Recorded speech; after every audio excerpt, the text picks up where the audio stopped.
রাসূল সাল্লাল্লাহু আলাইহি ওয়াসাল্লাম বলেছেন, মান সামা রমাদান ঈমানান ওয়া ইহতিসাবান গুফিরা লাহু মা তাকদ্দামা মিন যামবিহি।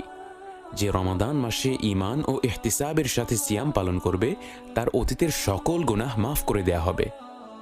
এখানে আমরা দেখতে পাচ্ছি পুরো মাস জুড়ে একটি ইবাদত করার ফলে আপনার সকল গুনাহ ক্ষমা করে দেয়া হবে।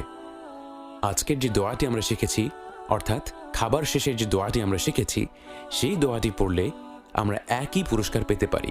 অর্থাৎ খাবার শেষে যখন আপনি আল্লাহর প্রশংসা বর্ণনা করলেন এবং এটিও লক্ষ্য করলেন যে সেই খাবারটি আপনার নিজস্ব কোনো প্রচেষ্টায় আসেনি, বরং এটা পুরোপুরি আল্লাহর দান, শুধুমাত্র এই ছোট্ট দোয়াটির কারণে আপনার সকল গুনাহ মাফ করে দেওয়া হবে।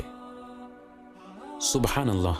আল্লাহ আমাদের কাছ থেকে শুধু এতটুকুই চাচ্ছেন যে আমরা তার প্রতি কৃতজ্ঞ হই এবং তার প্রশংসা করি, যার মাধ্যমে আমাদের জীবনে আরও রিজক আসবে, আল্লাহর তরফ থেকে বরকত আরও বেড়ে